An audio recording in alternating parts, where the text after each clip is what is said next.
Welcome back to our channel stay tune for bus. అందరూ ఎలా ఉన్నారండి? ఈరోజు మనం తెలుగు వాళ్ళందరూ ఎంతగానో ఇష్టపడే ఆంధ్రమాత అని పిలుచుకునే రోటి గోంగూర పచ్చడి ఎలా తయారు చేయాలో చూద్దామండి.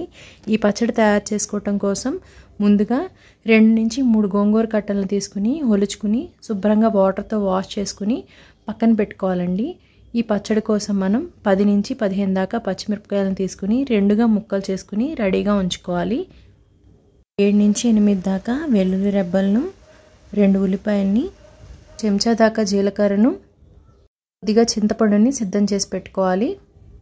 స్టవ్ మీద బాండి పెట్టి నూనె పోసి ఆయిల్ హీట్ అయిన తర్వాత కట్ చేసి పెట్టుకున్న పచ్చిమిరపకాయ ముక్కల్ని వేసుకోవాలండి. పచ్చిమిర్చిని ఆయిల్లో వేసేటప్పుడు ఒక స్లిట్ కానీ లేకపోతే ఇలా 2 ముక్కలుగా కానీ వేసుకుంటే అది ఆయిల్లో వేగేటప్పుడు మొహం మీద చిందకుండా ఉంటుంది. 2 నిమిషాలు వేపిన తర్వాత పచ్చిమిర్చి కలర్ చేంజ్ అవుతుందండి. ఇలా చేంజ్ అయిన తర్వాత వాటిని తీసి వేరే ప్లేట్లో పెట్టుకోవాలి. అదే బాండీలో వాష్ చేసి పెట్టుకున్న గోంగూరను వేసుకోవాలి. త్వరగా ఏమి ఆయిల్ కూడా యాడ్ చేయాల్సిన పని లేదండి. కొంచెం గరిటెతో కదిపి మూత పెట్టి 2 నిమిషాలు ఉంచాలి. ఒకసారి మూత తీసి చూస్తే గోంగూర క్వాంటిటీ సగం దాకా తగ్గిపోతుందండి. ఎంత గోంగూర వేసినా ఆయిల్లో వేసి మూత పెడితే దాని క్వాంటిటీ సగం దాకా తగ్గిపోతుంది. సిమ్లో పెడితే 2 నిమిషాల తర్వాత ఇలా మెత్తగా ఉడికి ఉంటుంది. కొన్ని చల్లారబెట్టి ముందుగా వేపి పెట్టుకున్న పచ్చిమిరపకాయలను రోల్లో వేసి దాంతోపాటు కొద్దిగా ఉప్పు కూడా వేసుకుని 4-5 సార్లు దంచుకోవాలండి. ఇలా ఉప్పు వేసి పచ్చిమిరపకాయలు దంచుకోవటం వల్ల అందులో నుంచి కొంచెం వాటర్ వస్తుంది. ఆ వాటర్ వల్ల మనకి వెంటనే నలిగిపోతుంది అన్నమాట.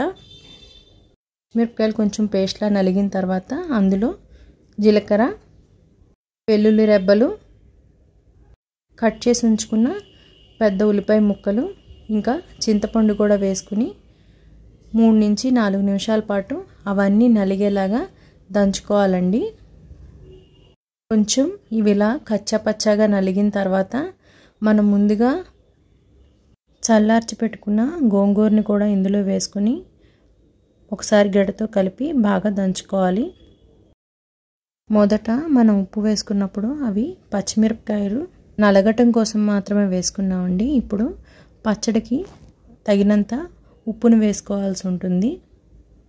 2-3 నిమిషాలు బాగా దంచిన తర్వాత పచ్చడిలా కచ్చాపచ్చాగా తయారవుతుందండి.